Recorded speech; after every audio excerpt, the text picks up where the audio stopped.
पंजाबी प्रचार नाल जुड़े दुनिया भर दे विच बैठे दोस्तां नूं अहमद रज़ा दा सलाम सत श्री अकाल नमस्ते। दोस्तों असीं अज तुहानूं देहाती जिंदगी की एक होर झलक दिखाते हैं और इहदे विच असीं तुहानूं दिखावांगे कि एक पिंड दा किसान अपने जानवरां लई किस तरह पट्ठे करदा है, किस तरह उन्हें कटदा है और किस तरह पांदा है। सो साडे नाल रहना, एक दिलचस्प वीडियो तुहानूं दिखाते हैं।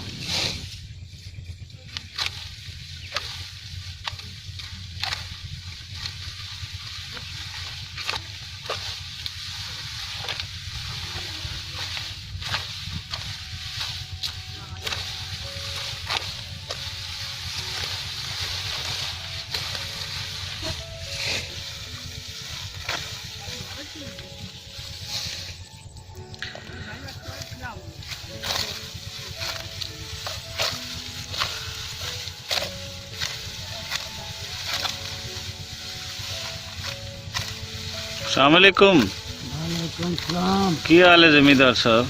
ठीक है जनाब, कुछ सुनाओ। कोई जे एक मिनट सानू जे दिओ तो बड़ी मेहरबानी, तुसीं साडे अगर चैनल नूं दे सको तो असी पुछना चाहते हैं भी ये की हो रही है तो ये क्यों सवेरे सवेरे ये प्रैक्टिस को साडे वेखण वालिआं नूं दसो भी ये क्यों जरूरी होंदी। जे एक मिनट जे खड़ो जाओ काम तो सिर्फ 1 मिनट 2 मिनट दे दिओ चैनल साडे आदि मसरूफ जिंदगी तो। ठीक है जी। तो ये दसो भी ये की हो रही है तो क्यों कर रहे हो? ये चारा कट रहे हैं मज्जां वास्ते। अच्छा, मज्जां जितनी हैं सब वास्ते या कोई जड़ियां मिलदियां हैं मज्जां उन्हां वास्ते? सब नूं पावना हुंदा। अच्छा, सब नूं पावना हुंदा। तो ये अंदाजन कितना चारा जड़ियां हैं मज्जां वास्ते तुसीं रोज़ाना ये कटदे ने? मैं तो वेख रही हाँ चार चफेरे कि काफ़ी ज़्यादा तुसीं माशाल्लाह चारा कट्टी बैठे हो। हिम्मत है तुहाडी कल्ले बंदे इतना चारा कट्टी बैठे? ये 4 मज्जां वास्ते जनाब। ये 4 मज्जां वास्ते? इहदा मतलब मज्जां वास्ते बड़ी खिदमत करनी पौंदी, सह सेवा करनी पौंदी। बड़ी खिदमत इन्हां दी करनी पौंदी, तां ही दुध देंदियां।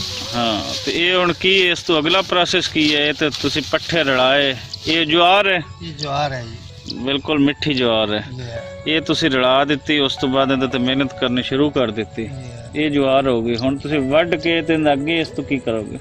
अगे मशीन ते कुतरा करांगे। वो जी टोका मशीन है, जी जी। टोके ते छोटा छोटा कुतरा होके फिर ये मज्जां के पा दोगे और इहदे विच कुछ है होर मिलास हो की करसो किस तरह? जे अगर ज्यादा वढ़ ले तो फिर कुछ नहीं रलांदे, जे थोड़े वड्डे तो फिर तूड़ी रलावांगे। ते मज्जां जेहड़ियां ने उन्हां दी किवें मौज हुंदी? खाली पावण ते या तूड़ी नाल मिला के पावण? खाली पावण ते। ते ये कोई मौसम दा भी हुंदा है भी किहड़े मौसम दे विच तुसीं सब्ज़ चारा पाना है, किहड़ी तूड़ी लाजमी मिलानी? ये जी गर्मियां दे मौसम में जड़ा है नीरा चारा पावीदा है, जेहड़ा सब्ज़ चारा है, सावा चारा है। अजकल दे दिनां च ज़्यादा कोशिश ये हुंदी भी पाओ तो सब्ज़ चारा। सब्ज़ चारा ते जिस आ जांदा सर्दियां दा मौसम, हाँ हाँ, सब्ज़ चारा घट हुंदा है, उस नाल फिर तूड़ी रला के। अच्छा अच्छा अच्छा, तूड़ी इस वजह तो लड़ाई दी कि वो गर्म भी होंदी, सर्दी का भी होंदा, तो थोड़ा जिहा होंदा भी जानवर सर्दी तो बचन गर्म चीज़ खवाई जाए। खावन ते मज्जा दुध भी ज्यादा देंदी। हाँ हाँ, अच्छा, तूड़ी की वजह तो दुध भी ज़्यादा देंदी। ठीक है, बड़ी जान के खुशी हुई जी।